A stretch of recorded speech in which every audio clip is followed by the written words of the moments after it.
¿qué tal? Bienvenidas y bienvenidos al aire, una nueva edición de Impacto Económico en la pantalla de Telesur. Les saluda Luis de Jesús. De inmediato revisamos titulares. Bolivia anuncia que continuará con su política monetaria anticíclica para hacer frente a la crisis internacional del comercio y mantener el desempeño exitoso de la economía boliviana.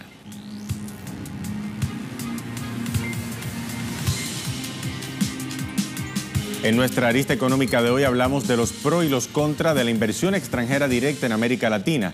Echamos a mano a un estudio del CELAC para el análisis.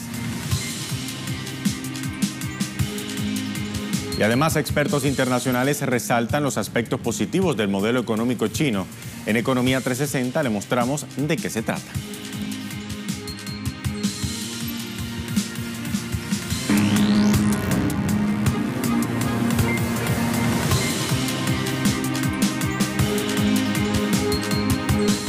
¿Qué tal? Con América Latina en perspectiva damos inicio a esta edición de Impacto Económico. Hablamos de Bolivia. Las autoridades monetarias de Bolivia anunciaron que mantendrán su política monetaria anticíclica, que hasta ahora le ha dado resultados exitosos para el desempeño de su economía boliviana y también para enfrentar la crisis en el comercio internacional. Los detalles los tiene nuestro corresponsal Freddy Morales. La autoridad monetaria del país se decidió por la llamada política anticíclica, un conjunto de acciones gubernamentales destinadas a impedir o minimizar los efectos del ciclo económico, como la baja de precios de materias primas o la caída del comercio internacional. Ir, incluso a veces, chocando contra las tendencias generales de las políticas internacionales. En este sentido, nuestra política en los momentos de contracción económica mundial ha mantenido una expansión del crédito y una política de reducción de tasas de interés. Se afirma que la adopción de medidas contrarias a lo que recetan los manuales de economía ha resultado exitosa para la economía nacional. Impulsó la inversión pública y se sostuvieron los programas de protección social. La política monetaria mantuvo la orientación expansiva, logrando sostener la liquidez de la economía. El tipo de cambio permaneció estable, lo que sin duda favoreció a las políticas expansivas, porque al generar menor inflación, el Banco Central puede ser más expansivo, todo lo contrario de lo que estaba ocurriendo en las otras economías. Con base a la mantención de la política monetaria, se tiene previsto este año que el país continúe liderando el desempeño económico en la región, como lo hace desde hace 5 años. Seguiremos luchando contra el efecto adverso de los ciclos para evitar que estos ciclos adversos terminen socavando la actividad económica, generando desempleo, afectando a las familias. Los impulsos monetarios y fiscales y la estabilidad del tipo de cambio continuarán. Y esos son mensajes que desde el Banco Central los decimos con mucha firmeza y mucha fortaleza. Los principales indicadores oficiales estiman un crecimiento del PIB superior al 4,5% y una inflación del 4%, sobre la mantención de una inversión estatal millonaria, cercana a los 8.000 millones de dólares en este año. Freddy Morales, Telesur, Bolivia. Y bien, de Bolivia pasamos entonces a Colombia. El gobierno de ese país ha puesto su mirada en China para atraer inversores y promover el comercio entre ambos países. La viceministra de Comercio de Colombia, Laura Valdivieso, realiza una visita a China por estos días para ponderar vínculos en infraestructura, transporte, comunicaciones, turismo y agroindustria. La estadía de trabajo de la funcionaria se extenderá hasta el viernes. Colombia prevé colocar en el mercado chino aguacates y carnes bovinas y porcinas una vez queden establecidos los protocolos sanitarios y de admisibilidad. El gobierno de Bogotá prioriza además la exportación de frutas frescas y también planea retomar la Comisión Mixta de Comercio y Economía con China.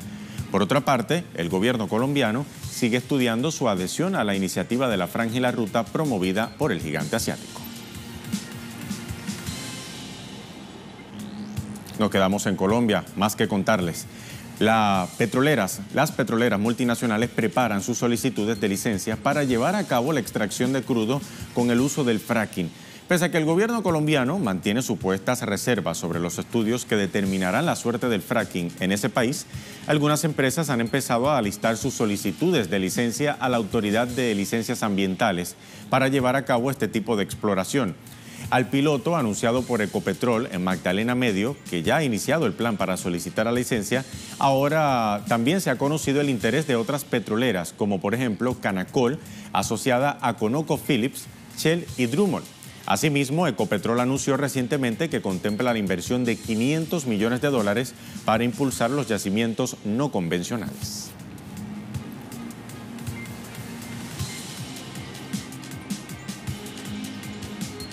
Y cambiando de contexto y de panorama, un reciente informe presentado por el gobierno mexicano dejó al descubierto, escuche esto, una concentración presupuestaria en el sector de salud. ¿De qué se trata? Mire, durante el sexenio gubernamental del anterior gobernante, Enrique Peña Nieto, un grupo de 10 empresas proveedoras concentraron el 79,6% del gasto de medicamentos en todo el país.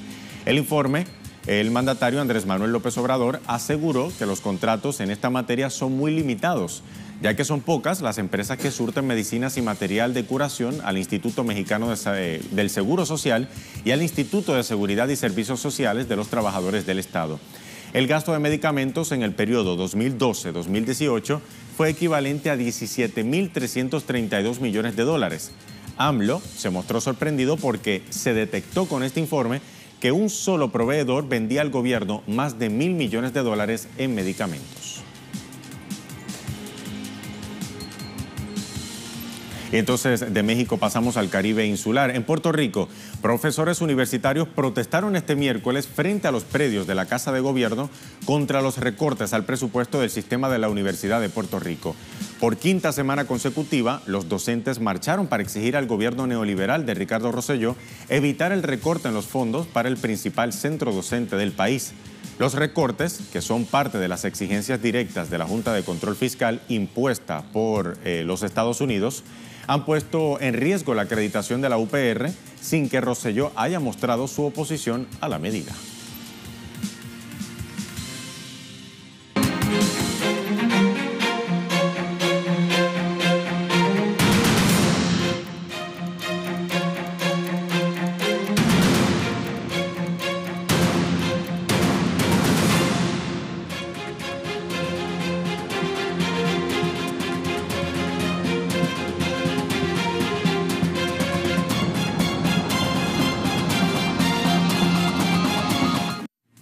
Ahora bien, iniciamos nuestra arista económica de hoy. Los gobiernos de América Latina buscan ansiosamente captar grandes flujos de inversión extranjera directa.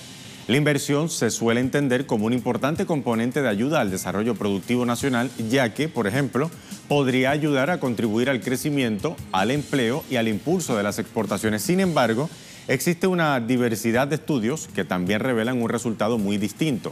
La CELAC, por ejemplo, nos arroja importantes datos sobre eso. Veamos. En las últimas décadas, América Latina y el Caribe han mostrado una gran apertura a la llegada de capitales extranjeros. De hecho, en 2011, los flujos de inversión extranjera directa a la región alcanzaron una cifra récord luego de un acelerado crecimiento iniciado en la década de 1990, impulsado por las reformas estructurales generalizadas en ese momento. En 2016, los flujos entrantes equivalían al 3,6% del PIB de los países de América Latina y el Caribe, una cifra muy superior al promedio global de alrededor de 2,5%. Siguiendo los datos del Banco Mundial, los principales países receptores de inversión extranjera directa en la región son Brasil, México, Chile, Argentina y Colombia. Estos 5 países concentran más del 90% de la inversión extranjera directa total. Dentro de ese gran espectro que es la inversión extranjera directa, en varios países latinoamericanos el principal inversor es Estados Unidos. En 2015 concentraron el 84% de la inversión extranjera directa de dicho país, mientras que en países como Bolivia, Chile y Uruguay son otros los principales inversores. Según la CEPAL, los países de América del Sur tienen una mayor presencia de capitales europeos. Según CELAC, en Latinoamérica la inversión extranjera se ha dirigido sobre todo a los servicios públicos, al sector financiero y particularmente a la explotación de recursos naturales. Indica que la desregulación ha permitido su ingreso al sector financiero sin restricciones, mientras que las garantías otorgadas a los inversores a través de tratados de inversión internacionales o bilaterales fueron una licencia para entrar masivamente a explotar recursos naturales sin riesgos ni ataduras. En muchos casos, las inversiones no se emplean para mejorar las capacidades productivas de las empresas nacionales, sino para dar paso a la compra de ellas, fusiones y adquisición de patentes. De acuerdo con la CEPAL, en 2015 los flujos mundiales de inversión extranjera directa aumentaron un 36%, empujados por una ola de fusiones y adquisiciones, sobre todo transfronterizas, concentrada en los países más desarrollados, especialmente en Estados Unidos. En cambio, la inversión extranjera solo creció en 9 países de la región entre 2015 y 2016, siendo los más destacables Bahamas, Panamá, Colombia, República Dominicana, Brasil y Paraguay. Dentro de este grupo, Brasil aumentó un 5,7% sus ingresos de inversión extranjera directa en 2016 y se mantuvo como el principal país receptor en la región con 78.929 millones de dólares. Esto supone el 47% del total. Respecto a la proveniencia de las inversiones, pues hay grandes diferencias en función de los países receptores. Ahora bien, la pregunta que nos tenemos que hacer es, ¿qué pasa con ese dinero? ¿A dónde va a parar? ¿A los inversores o a los países receptores de la inversión? Veamos.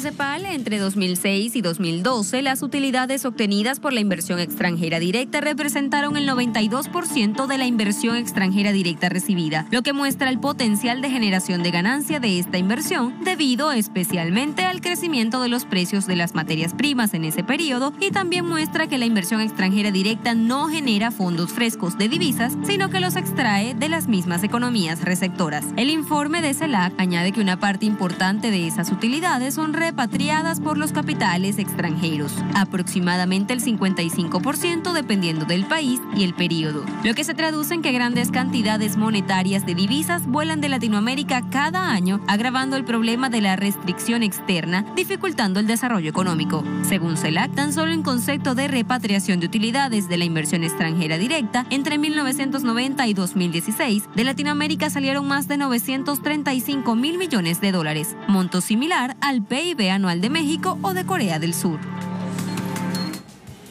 Además, tenemos también evidencias robustas de que la inversión extranjera directa ha contribuido a incrementar las brechas de ingreso en la región y por ende las tasas de desigualdad y pobreza.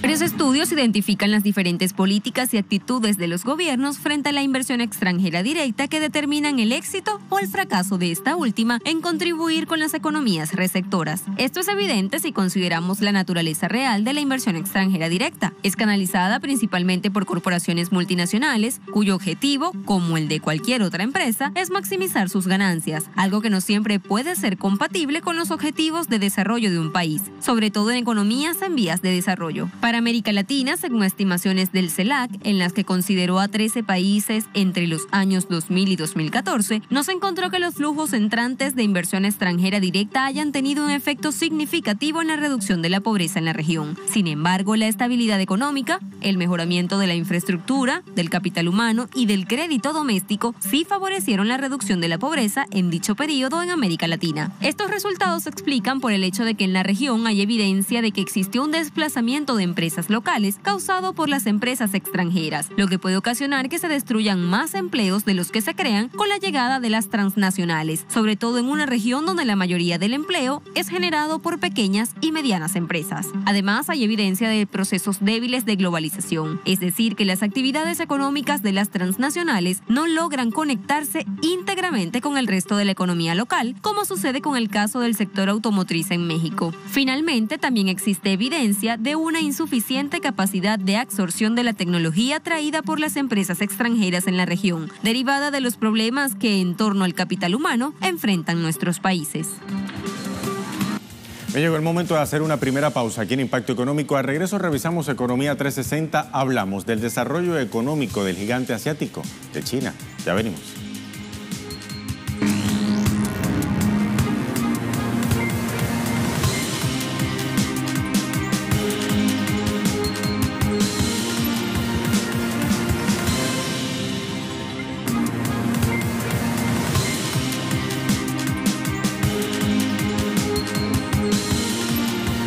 Ya estamos de vuelta en Impacto Económico. Momento de revisar Economía 360. Expertos internacionales coinciden en el modelo económico que implementa el gobierno chino para lograr el desarrollo pleno de su país. Vamos a ver qué aristas destacan de la economía del gigante asiático. Aquí lo tienen. Un experto en relaciones internacionales de la India y un funcionario del gobierno de Líbano concordaron en que vale la pena aprender el camino de desarrollo de China y pidieron llevar dicho ejemplo a los países de todo el mundo. La opinión de los especialistas surge en medio de la realización de las reuniones del Congreso Nacional del Pueblo, que es la máxima legislatura de China, y la del Comité Nacional de la Conferencia Consultiva Política del Pueblo Chino, el principal órgano asesor político del país. Algunos de los elementos resaltados por los expertos están centrados en el esfuerzo del gobierno chino para reducir las deudas sociales y consolidar el aparato productivo del país. China ya se ve en todo el mundo hoy como un modelo para el alivio de la pobreza. Lo interesante es que se trata de un integrador, por lo que hay muchas otras iniciativas en el desarrollo de infraestructura rural, en la agricultura, en la reducción de impuestos, en la atención de la salud y en la educación. Todos están relacionados y calibrados en los programas de alivio de la pobreza rural. El alivio de la pobreza rural es más importante ahora y atrae a toda la nación china. El sueño de China es el rejuvenecimiento de la nación.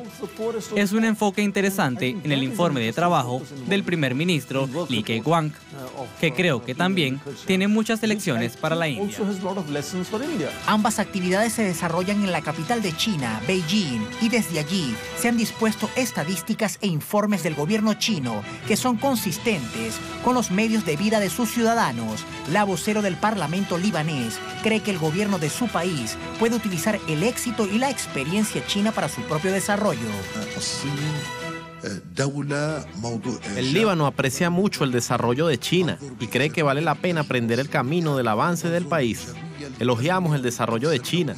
La gente en el Líbano quiere profundizar la conexión con China y fortalecer la cooperación en economía y comercio, también como otras áreas en el futuro.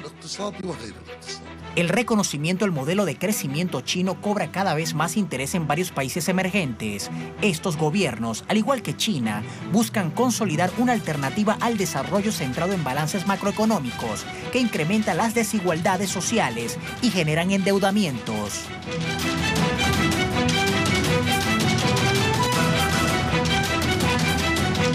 Y en otro tema, la guerra frontal de la administración de Donald Trump por desestabilizar el mercado petrolero podría traer consecuencias devastadoras. BP advierte que posibles sanciones de Estados Unidos a la OPEP acarrean graves consecuencias. Así lo informa Sputnik. El presidente del gigante petrolero británico, Bob Dudley, señala que la posible adopción en Estados Unidos de una ley contra la Organización de Países Exportadores de Petróleo traería consecuencias impredecibles y permitiría demandar a los países productores de petróleo por prácticas concertadas. La postura de Washington desequilibraría la economía mundial, trayendo consigo inestabilidad en los precios del mercado petrolero, como ocurrió en su momento con el fracking. El presidente de BP considera que gracias a la política de la OPEP, los precios se mantienen estables y no fluctúan fuera de lo normal. En Europa, la compañía automotriz alemana Volkswagen anunció el despido de 7.000 trabajadores, escuche esto, como parte de su plan de trabajo para mejorar su productividad. Con la despedida de miles de sus empleados, la empresa espera tener un ahorro de 5.900 millones de euros, anuales.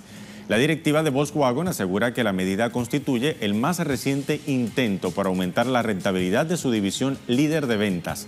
La decisión aparece justo un día después que el fabricante alemán advirtiera que recortará empleos a medida que acelera la presentación de vehículos eléctricos que son menos complejos de fabricar. Esta especie de jubilación adelantada, como lo llama la empresa, sería para los trabajadores de la sede de Wolfsburgo, en Alemania.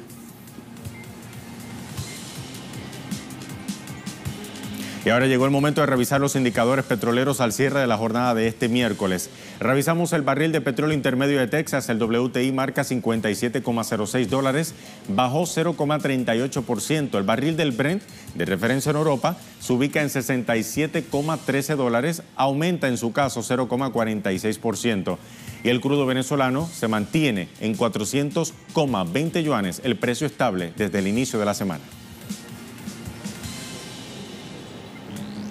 Y así llegamos al final de esta edición de Impacto Económico. Como siempre, síganos en redes sociales, en Twitter, @TelesurTV, @TelesurImpactoe. Hasta la próxima.